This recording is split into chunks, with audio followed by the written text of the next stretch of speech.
are going to discuss that how to perform or how to determine active, reactive and apparent power in RLC series circuit.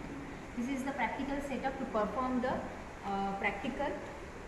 See, this is the auto transformer or variac which is required to vary the supply voltage. Across this auto transformer we have connected one AC voltmeter. Then we have connected one AC ammeter in series with this auto transformer, and again in series with this ammeter we have connected our practical kit which contains the one resistor, one choke coil means inductor and one capacitor. We have connected these R, L and C in the series, means current flowing through this all the elements is same, and this supply voltage is divided across this R, L and C load. Fine. So before performing this practical you must know the theoretical background. First of all we will see in this RLC series circuit we have connected one resistor, one inductor and one capacitor. So here you will get the values of XL and XC, and according to the values of XL and XC there will be the three cases in this circuit. So first case will be when XL is greater than XC, of course then VL will be greater than the VC and the phase angle is positive.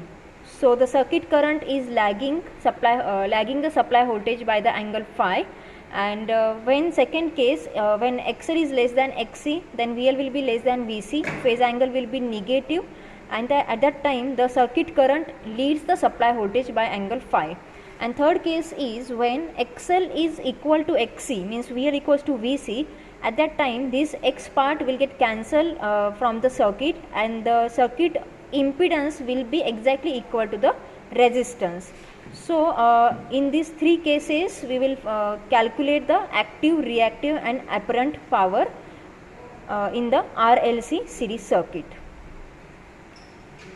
So this is the practical setup, experimental setup. Here we have connected one auto transformer to the single phase 230 volt 50 Hz AC supply. Then this transformer is having the voltage range of single phase 230 volt, single phase 0 to 270 volt. Then we have connected one AC voltmeter which is having the range of 0 to 300 or 250 volt. Then we have connected one ammeter, AC ammeter in series which is having the current rating of 0 to 5 ampere. Then we have connected the R, L and C in series. This R means bulb is having the rating of 200 watt. This inductor is having the 0.50 Henry rating, and this capacitor which we have connected is having the capacity of 30 microfarad. So we required all these resources: one auto transformer, one auto transformer, one AC voltmeter, one AC ammeter, one lamp having the rating of 200 watt, one choke coil of the 0.50 Henry and one capacitor of 30 microfarad. Now we will take the readings. For that, first of all we will vary the voltage. We will vary the voltage up to 120 volt. Fine. Here you can see the voltage we have set is 120 volt. Okay. Then at that time the current is 0.35 ampere. Then we will measure the voltage across this lamp load, this choke coil and this capacitor, means VR, VL and VC. So firstly we have connected this multimeter across this lamp load to measure the VR. So what we will get? We will get the value of VR as 61.0 volt. Then we will connect this multimeter across this choke coil. Then we will get the voltage across inductor VL as 101.3 volt. And finally we will connect this multimeter across these capacitors to get the value of VC. So we got the value of VC as 189 or 190 volt. Means what? The total supply voltage V will be the vector or summation, vector addition of this VR, VL and VC. Now we are moving towards the last part of this practical, that is the calculation part.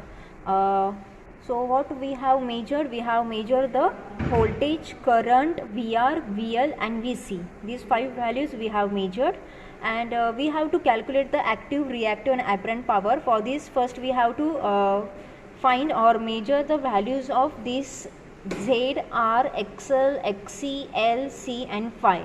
So how to calculate this? See, we will see them one by one. To find the impedance, we will use the formula V by I, as we already have the values of voltage and current. So we have got the values of impedance as 230 ohm here.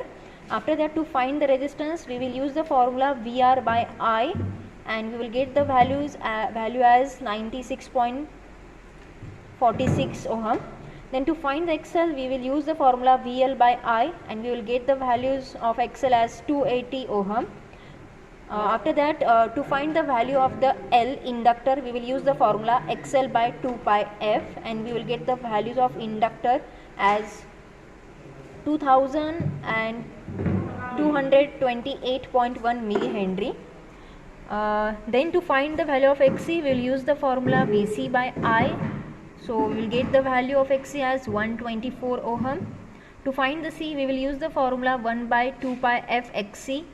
We will get the value of C, capacitor C, as 986.7 microfarad. Then to find the cos phi, means power factor, we will use the formula R by Z, and we will get the cos phi as 0.99. And finally, to find the active, reactive and apparent power, first of all, to find the active power, we will use the formula VI cos phi. To find the reactive power, we will use the formula VI sin phi, and to use the and to find the apparent power, means total power, we will use the formula V into I. And finally, we got the results. Active power as 97.98 watt, reactive power as 1.68 volt ampere reactive, and apparent power as 97.5 volt ampere. So in this way, we have performed the practical to determine active, reactive and apparent power in this RLC series circuit. Hope you might have understood this practical, or how to perform this practical. Having any queries, please drop your message in the comment box. Thank you so much.